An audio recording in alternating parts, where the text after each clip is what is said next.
There's a lot of people, as you mentioned, who review the package of documentation for sufficiency before it gets to those decision makers. And again, there's a whole lot of staff on the IC side. There's a whole lot of staff on the OSD, DOD side.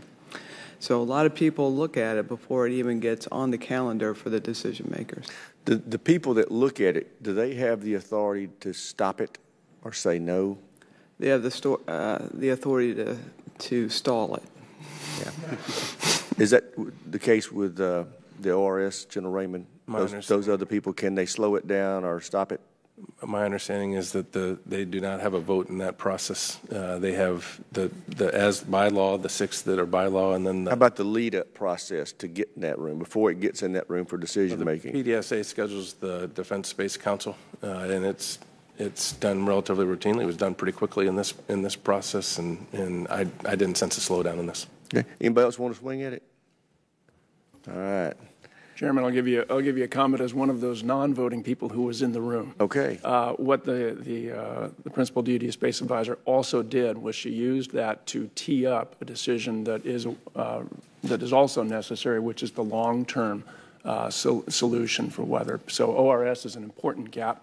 The ORS program that was before us, an important gap for what the General Hyten had put forward and had been brought in the Air Force. That went pretty quickly. The discussion also then said to everybody, are we also moving on the requirements process for the longer term, which she used that effectively in that respect. Great. All right. In the testimony to the SASC earlier this week, General Goldfein talked about the need to integrate space. And the Joint Staff is who is responsible for overall space integration forces. On that Joint Staff, there are 11 Air Force general officers. Of those 11 general officers, how many space professionals are included? Anybody want to guess? Be 0. You know how many are pilots? That would be 9. Now, if we look at the specific combatant commander or command, according to EUCOM, there are over 28,000 Air Force personnel supporting EUCOM. And how many of those 28,000 are dedicated to workspace issues? That would be 2. We do need to integrate space. I completely agree with General Goldfein on that with its air and our land and sea and cyber obligations. That's what combatant commanders do. But win wars in a joint manner. So, General Buck, how do we integrate space capabilities better into our war plans and combatant commands? To me, that starts with people, and I'm interested in your perspective. Well, thank you.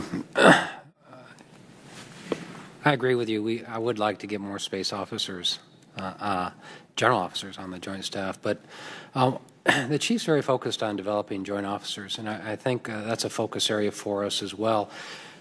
You know, when we look across the enterprise, you look at United States Strategic Command, we have 2 space officers working in joint jobs at U.S. Strategic Command.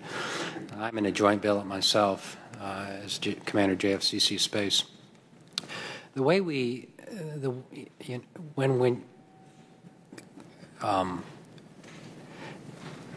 I serve as my JSPOC Operations Center at Vandenberg serves as Space Coordinating Authority for the combatant commands. So they have reach back authority back to get those space effects out to theater. As far as developing joint operations, General Raymond, I think that we're doing a pretty good job, and that's a focus area as we go forward. I would say, Chairman Rogers, you bring up a great point. The challenges that we face as a nation today are, trans-regional, if not global, multi-domain, multifunctional. They're not confined to a line on a map. It's not just one geographic commander's responsibility. It's pretty much all the combatant commander's responsibility. Each combatant commander has what's called a coordinating authority for space.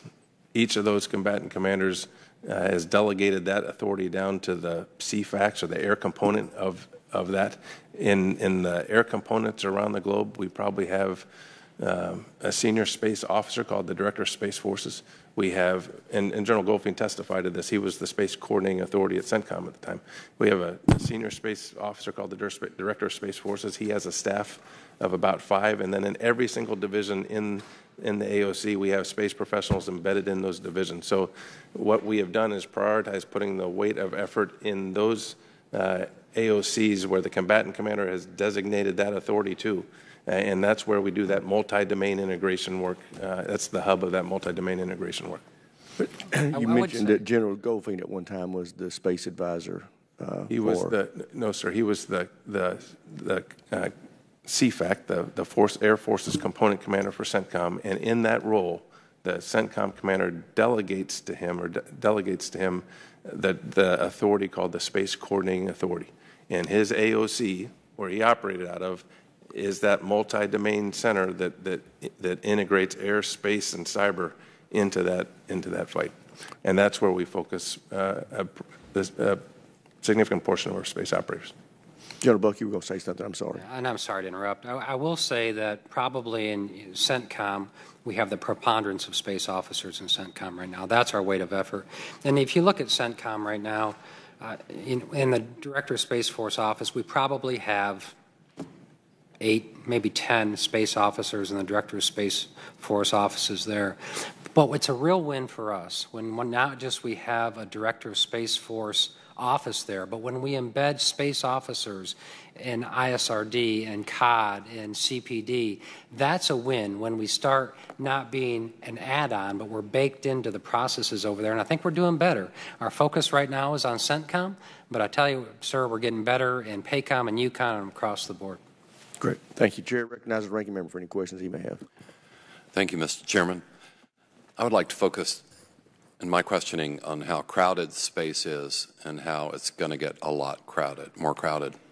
Mr. Cardillo mentioned in his testimony on page 5 that in the last 10 years we saw something like 1,500 satellites go up, but in the next 10 years, something like 9,000.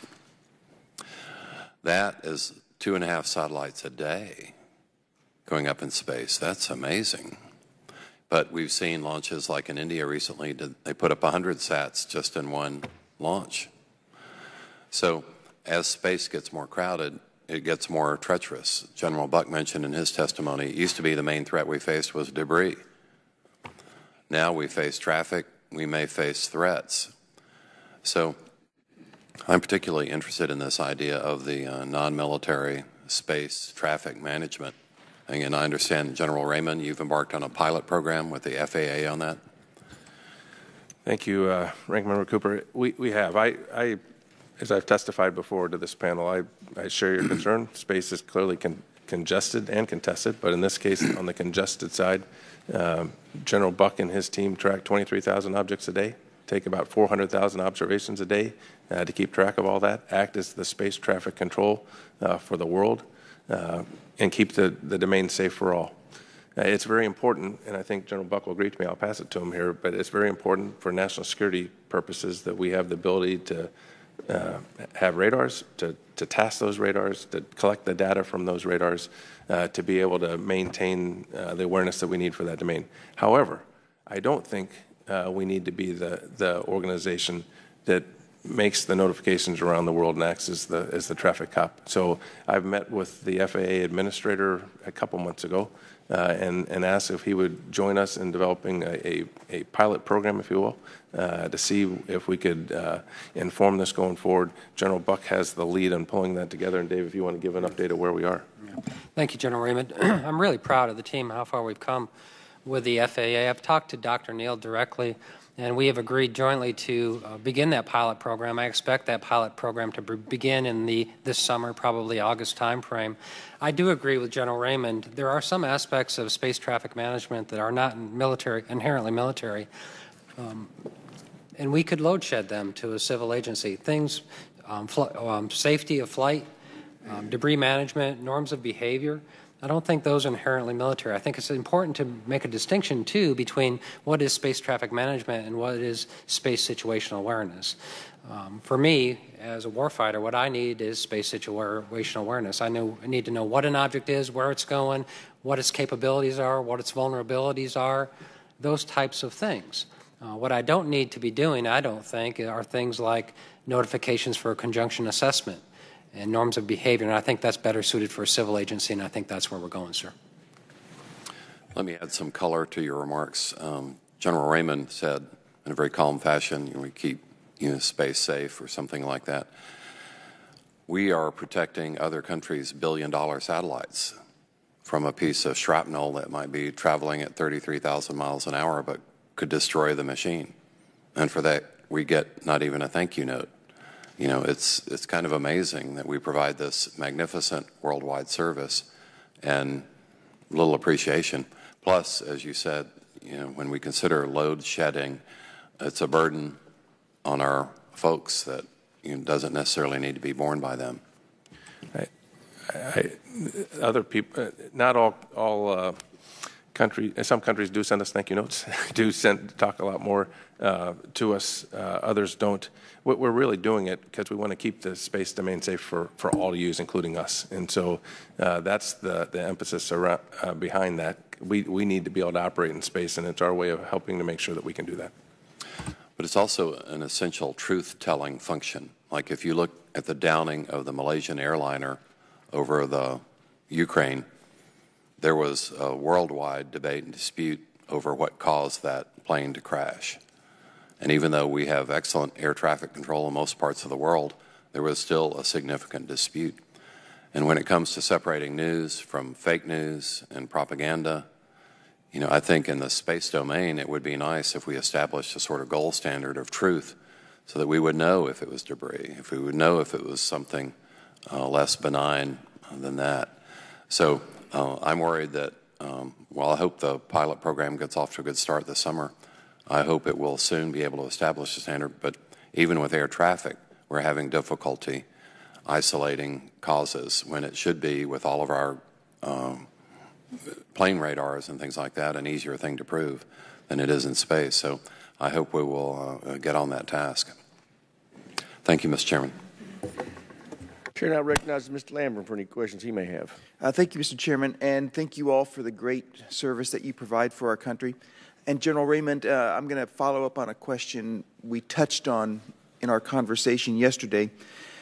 With BMC-2, I remain concerned about the prospect of repeating the same mistakes we made with JMS, whereby lab prototypes and custom government development efforts were prioritized over utilizing proven commercial capabilities, which unfortunately led to huge scheduling and cost overruns. Can I get your commitment that you will prioritize the utilization of commercial capabilities to the maximum extent practicable first, and then fill in with government development for the truly unique military requirements that don't reside in the commercial marketplace? I'm a big proponent of commercial data. I've said for many years in front of this committee that we need all sources of data. We need data from commercial all the way up to the high-end intelligence data. And on what our strategy going forward on the battle management command and control system that you referenced is to do just that, is to use commercial companies in a consortium to help us develop those requirements. It's analogous to the iPhone. You get the iPhone and then you have apps. And we want to have open standards and open consortiums so all players can play in feeding us that data and to do so quickly. We have to get it on the floor. We have to get it in the National Space Defense Center as quick as we possibly can. Therefore, what we did was we switched the program, and I gave that to the Air Force Rapid Capabilities Office, who has already done this. They have already taken the capability, built an open architected system, has a consortium approach, and it has worked very well. So we're fast forwarding this capability by giving it to the folks that can move rapidly, that have already done it in another capability in the air domain. And what this will allow us to do is also get at that multi-domain integration. So the whole purpose of this program going forward is to enable a lot of commercial data and other source data to be integrated to give General Buck the data that he needs to have to do the mission that he's responsible for. If I could just make a comment along that same lines. Ranking Member Cooper stressed the importance of domain awareness. It's really important that we ingest non-traditional data into our space surveillance network as well. That's a hard thing to do, but we're making progress. And I think this summer sometime we're going to bring on a capability called a non-traditional data preprocessor that will begin to allow ingestion of commercial data into our space surveillance network. So I think that's a move in the right direction for domain awareness and non-traditional ingestion, like commercial sensors, if you will. Okay, thank you both. And changing gears, I've heard some rumors about insufficient funding for GPS-3 in the fiscal year 18 request. What are we doing to keep this important program on track? Yeah, so Congressman, we have not submitted the 18 budget going forward. We have, in my opinion, a pretty healthy GPS constellation in that we've got 31 operational satellites on orbit. We actually have 37 on orbit, 31 are operational. We are moving forward, although with the OCX program, although that, as many folks have testified previously, would not be the model program that we would hold up as the standard. And we are clearly not out of the woods yet, and I won't be comfortable until that capability is operational on the ops floor for General Buck's team to be able to operate. So I'm pretty comfortable where we are with a relatively healthy GPS constellation that's on orbit and progress being made on the ground control system. What does that mean for the budget for next year? The budget's going to be released next week, and so I'd prefer not to speculate on what might be released in the budget until that gets released. Okay. And Ms. Knapp, in 40 seconds, I'm going to give you a huge question, but you referred to how we don't have the commitment we need for space going forward. What can we do better as a country to show that commitment and that resolve? I think we really need help on the budget side, not just investment in space, but the ability to use the investment.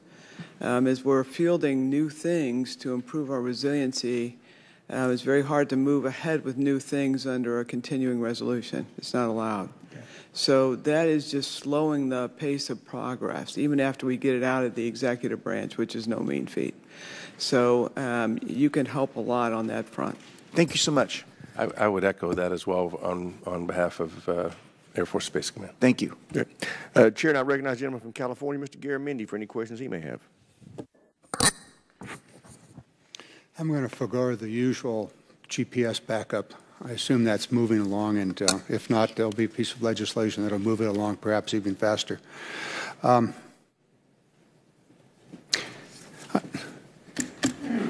Not exactly sure how far to go with this. I represent Beale Air Force Base. There are certain activities going on. I'm not sure we should be talking about them here, but I would like to take that up because I think it integrates with most of what's being discussed here. Just in general, the integration of information from a variety of sources, I think this is something that is happening. Just in general, your views on that progress? In general, I think it's going really well, and in fact, is largely the model that I use to make the decision to go with the approach that we talked about in the battle management command and control conversation we just had with Congressman Lamborn. And I'd be more than happy to talk more in the closed session with you. I think I'll let it go at that point. Oh, no, I have one more. We picked this up yesterday and going on. A plan for the next decade of critical assets that need to be developed and deployed and the approximate cost of those. I think we need to have a long-term vision here about where we're going to deploy perhaps the most essential asset of all, which is our financial resources. I've not seen such a display of those things that you, the military in general, and certainly the Air Force specifically in the space area, need, want, must have. And I think it's really essential that we look at that. There will be insufficient money for everything, particularly if the tax cuts are real. And so we're going to need to make some tough decisions about prioritization. And that needs a long view, 10 years minimum, so that we can say, okay, these things are going to be funded, those are not, or we're going to fund all of it and not fund something else. So if, Mr. Chairman, if we could move in that direction so we can have that long-term vision.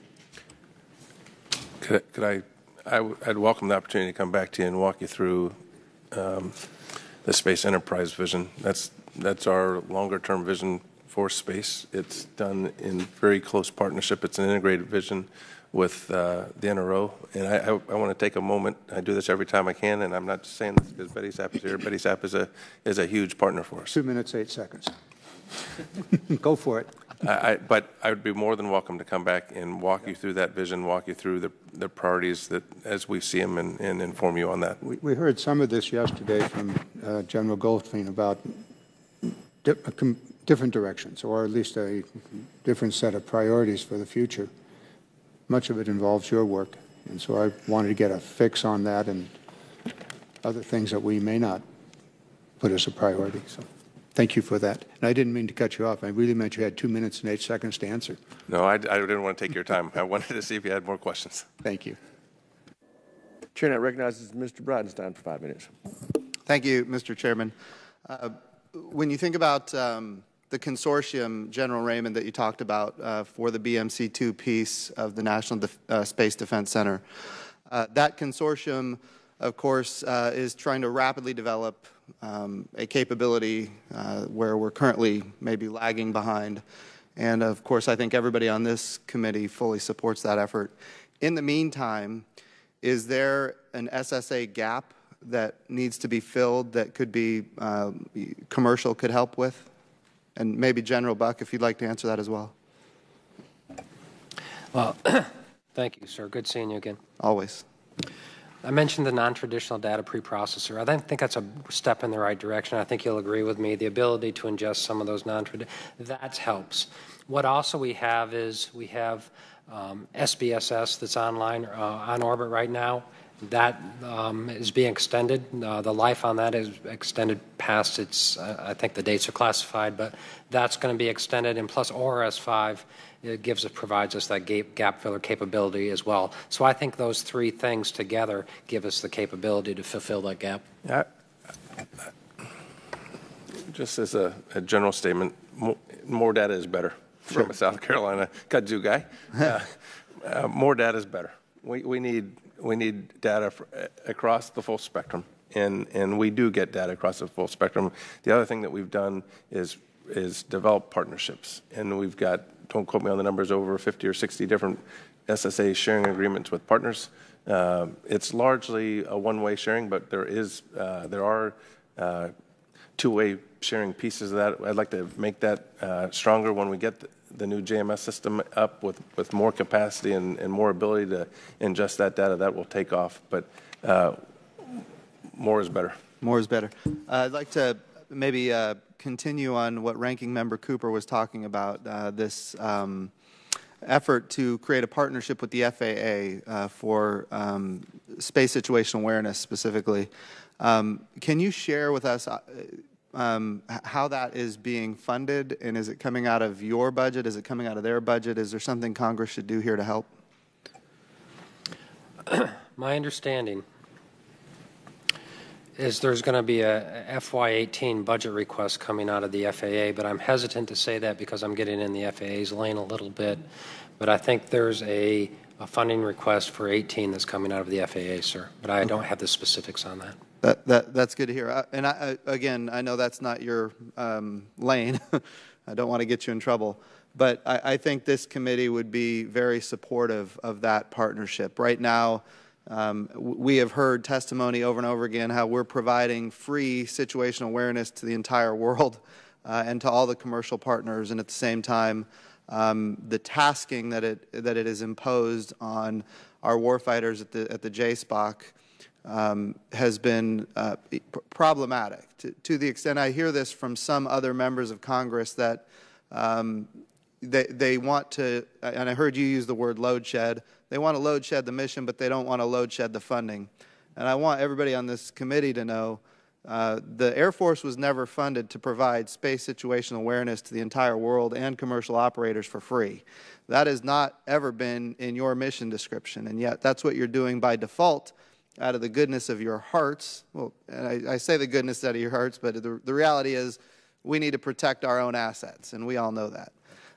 So I just want to reiterate the fact that if we can create a space situational awareness environment that can be led by a civilian agency and free your manpower to actually be focused on fighting and winning wars, I think everybody on this panel would fully support that effort. And if we need to do an appropriation, I think that that's something we should be advocating for. So with that, I'll go ahead. I agree with everything you said. I just also want to make sure that we state the criticality that the National Security Space Mission needs to make sure that they have the space situational awareness. Absolutely. So I agree with you that there's a role here for others, but it's critical to our national security that we also maintain the capability to have that awareness. 100%. Air Force must and will always do space situational awareness and, of course, space defense. 100% agree with that. It's the not just the conjunction analysis, but it's the warning that takes a lot of the manpower away from your. I'm with you. Okay. All right. With that, Mr. Chairman, I'll yield back. I thank the gentleman. Chair, and I recognize the gentleman from Washington State, Mr. Larson, for 5 minutes. Thanks, Mr. Chairman. I wasn't going to jump in on this, but given I'm the ranking member of the Aviation Subcommittee on Transportation, and we're writing an FAA bill, I guess I'd be reluctant to have the satellite debris tracking dumped on the FAA as well. And you're not saying that's happening, General Buck. You're not saying that. I'm more concerned that Congress gets out over the tips of its skis on this and assigns it without money or help. Rather, negotiating out a solution is a better idea, because I think there probably is a better place for it, in fact. But one question I'm sure the FAA would have, I would have as the ranking member, is what advantage does the FAA get out? What can it get from it, from actually doing the activity, as opposed to just another set of activities? Yeah, my discussions with Dr. Neild and his staff is that they see this as a real opportunity to do things that are more like air-centric, establishing norms of behavior, establish patterns for safety of flight in space. So they, not to speak for FAA, but my conversations with them have led me to believe that there's goodness. They see some goodness in this, and they're anxious to take on specific aspects of the space traffic management mission. Yeah, well, that's great. I look forward to hearing from Dr. Neal and from you at some point. I'll talk to staff here about getting you all together so we can discuss this a little bit. So we have, I wouldn't call it adult oversight on this. I would never accuse us of doing that sometimes, but certainly some oversight, given there's a lot of debate going on right now in the FAA about reorganizing it overall. And tossing this into the mix is, if it's going to get done, putting that in context of all the other things we're trying to do at the FAA is important.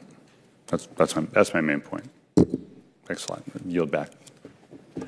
Thank the gentleman. Chair, and I recognize the gentleman from Colorado, Mr. Kaufman, for 5 minutes. Thank you, Mr. Chairman. General Raymond, the Air Force has briefly expressed that rocket system development is a better way to maintain our dominance in space. Therefore, is it still the Air Force's approach to fund a rocket system versus only rocket components? Would you tell us how you see the government collaborating with industry in funding the rocket system development? What is your vision of how industry should meet the Air Force's evaluation criteria? Thank you for the questions. The Air Force's strategy remains threefold. First of all, it's critical that we have assured access to space. You have to have that. The second component is that we would like to support competition. We see the benefits of competition in the launch industry. And the third aspect of that is we would like to get off the RD-180 engine. That strategy remains the same. We are investing in launch services. We don't procure rockets. We prefer procure launch services, and that strategy remains the same and is on track. Thank you, General. General Raymond, I understand that price is an important consideration in any procurement effort, but in my experience, other factors are also important, given the cost of many of the payloads and how essential they are to our national security. Can you discuss how the Air Force evaluates and includes in its procurement decisions qualitative items such as reliability or maintaining the industrial base?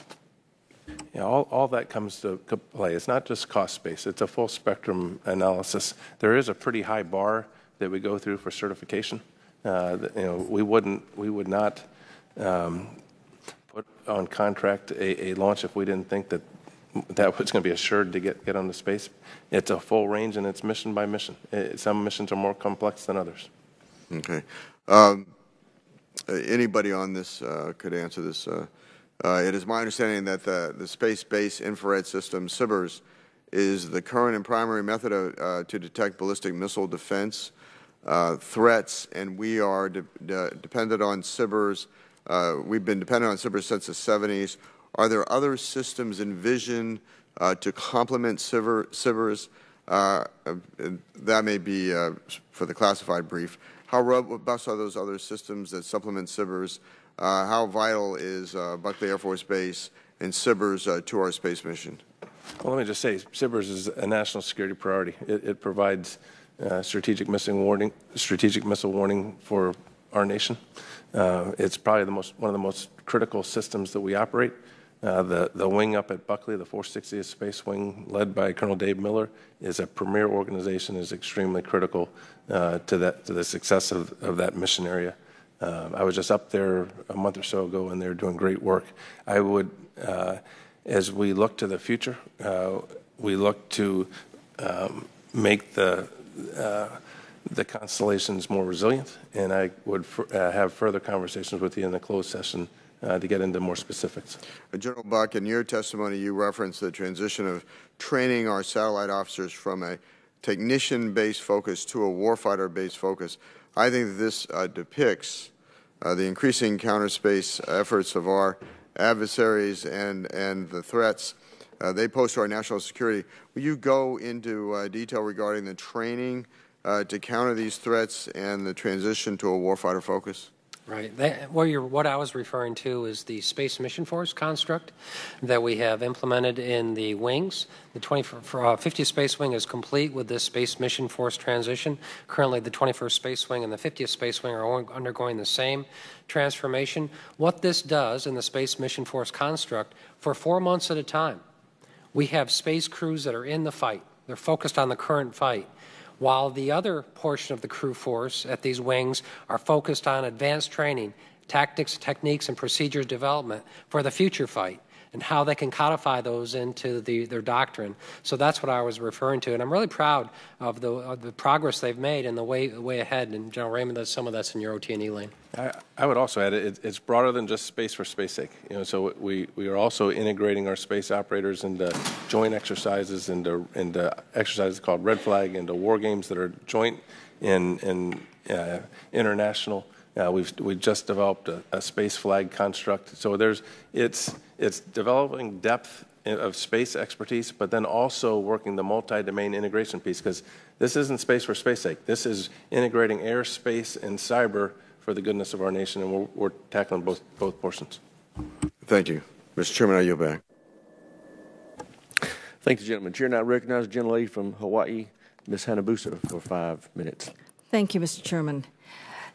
General Raymond, I got to admit, when I see Air Force, I've been thinking about missile defense as well as your role in the triad system. And reading your testimony, it's raised a different set of questions for me.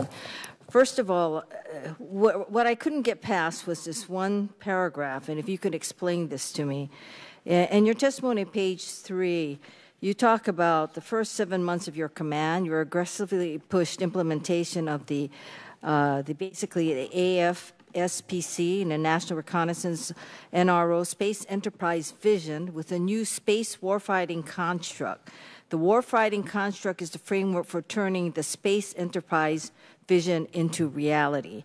What I'm interested in is, what is this warfighting construct that you're talking about in terms of space? Yeah, so thank you, and it's nice to meet you. Nice to meet you. The space enterprise vision is, as I mentioned earlier, is the vision that's a shared vision between us and the National Reconnaissance Office, and I'll pass this over to Betty Sapp as well. But it's the shared vision for moving forward on how do you make the domain, our architectures more resilient, to be able to survive the contested domain that we find today. The warfighting construct really it talks about several things that we've talked about this morning. It takes that vision and builds a ConOps. How do we plan to operate together? And so that's the foundation of this, and we've worked very closely with the NRO to develop that ConOps so we know how we're going to work together.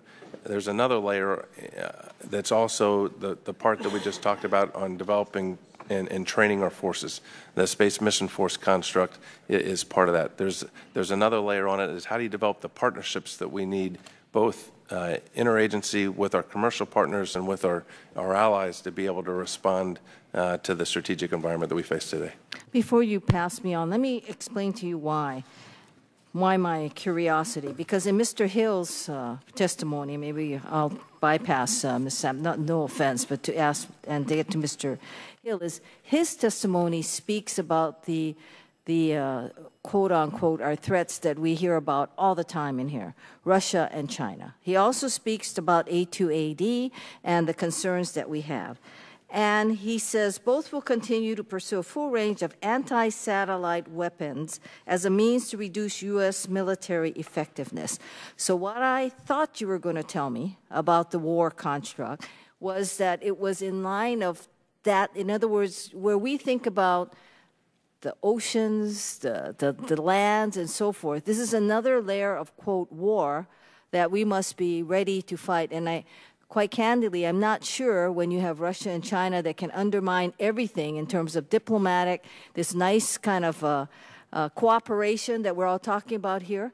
I really would like to know, to the extent that you can tell me here today, what exactly does this all mean in terms of our military, and what do you need when you come to see us in order to fight that battle?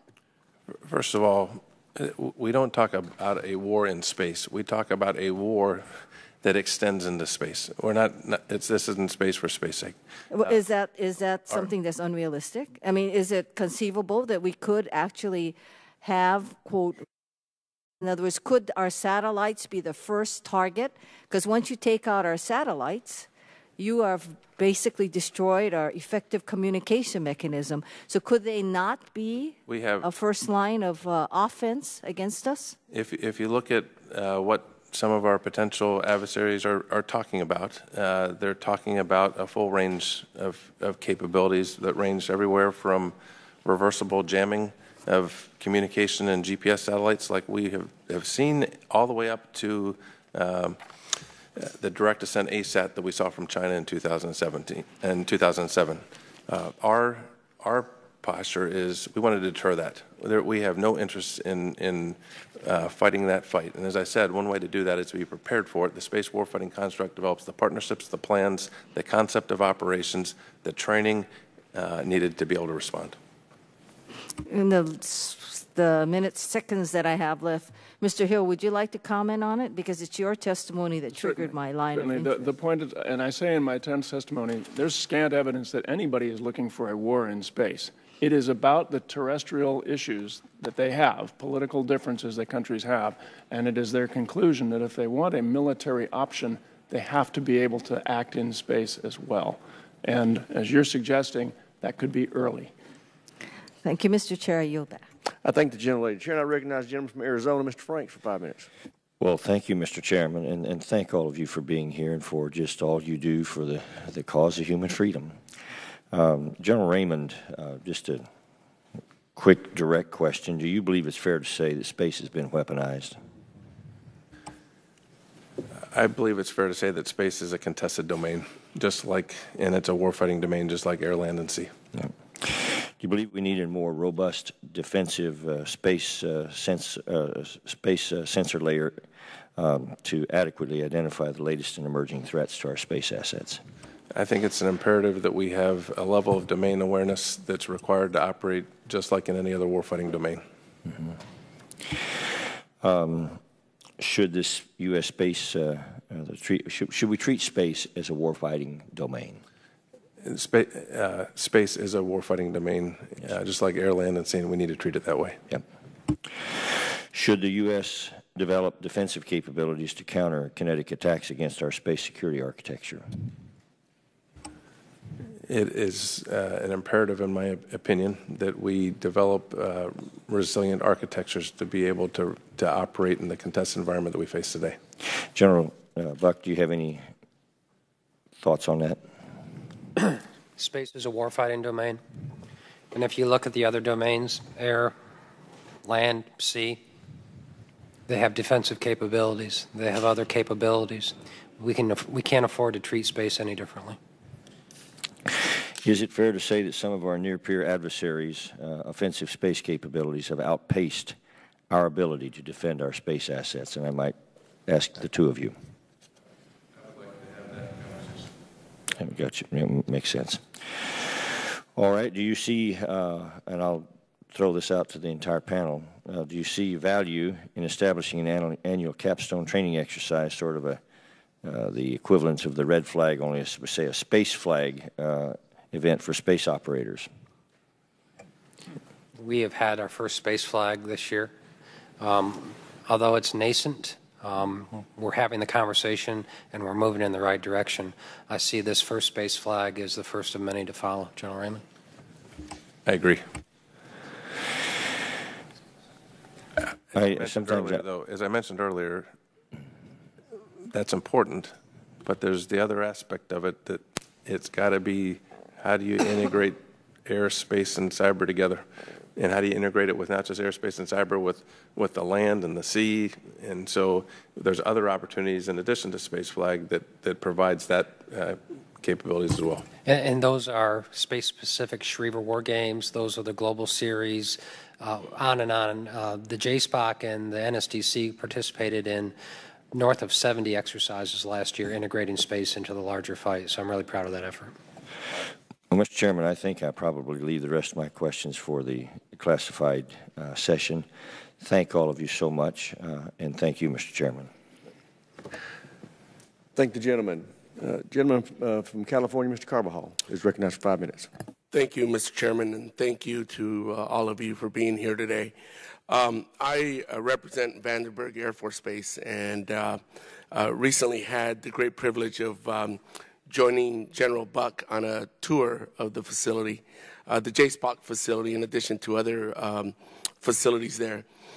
I guess for my colleagues and just for me for it to sink in, you could never hear it enough.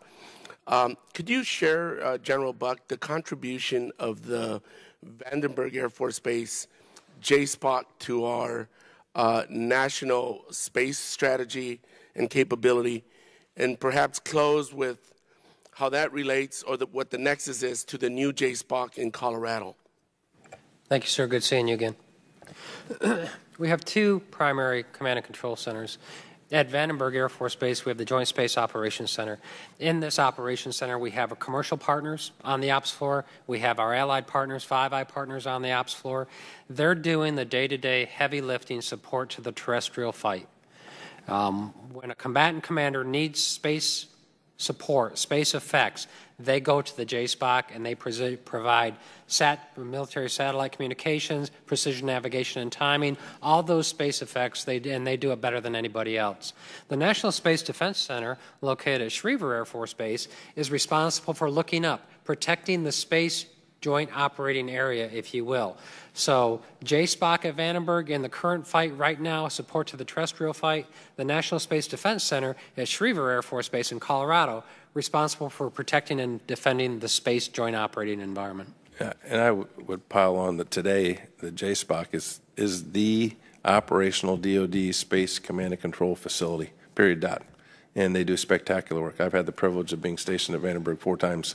Second Lieutenant J. Raymond showed up there in 1984, and they are absolutely wonderful airmen and joint, not just airmen, but joint partners that keep that domain safe for all, provide a critical capability to all of the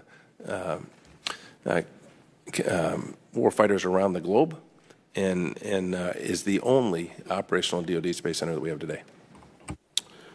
Well, it was extremely impressive, and I just want to thank General Buck for his being so hospitable and giving me an opportunity to interface with many of the troops and many of your command team there. It was a great visit. It was a great learning opportunity, and I just really appreciate what you do. Sir, it was our pleasure. Thank you for joining us there. I thank the gentleman. Chair would like to ask a few more questions before we go into the closed session. Talk a little bit about launch. General Raymond, how long do you plan to maintain the Delta IV? And I'd like for you to differentiate between Delta IV medium versus Delta IV heavy. And do you plan to keep the Delta IV heavy specifically until a new launch vehicle is certified? And if so, how? Yeah, there's 3 Delta IV mediums that are left. The final launch that's for the Delta IV medium is scheduled in FY19. We have 7 more Delta IV heavies. 6 of those are national security space launches. 1 of those is a NASA launch, and there's an option for 1 more. Final launch will be in FY23, and we're comfortable that we will have a new capability online to be able to support the requirements going forward. You just heard Ms. Sapp, him make reference to the national security payloads. How important is it to your mission to have the Delta IV heavy or an equivalent available? It's essential to my mission that they're available in the near term. And I tell you, General Raymond's mentioned the partnership between us in the NSDC and in operations. We couldn't have better launch partners than we do in the Air Force. They have taken care of our mission. We buy on their contracts. They made sure we had Delta IV heavy coverage with a lot of transition margin to get to a new booster. So we have just been very satisfied with their support. You heard General Raymond say that he believes that by 2023 we will have a replacement certified. I hope so too, but if we don't, do you believe that we should let the Delta IV heavy go before we have an alternative certified? I believe we have time to see how the new programs mature before we cannot go back on the Delta IV heavy. I wouldn't carry it in the near term. Again, we've got them funded through launches in 2023, so we have some time here to make the right decision for the nation.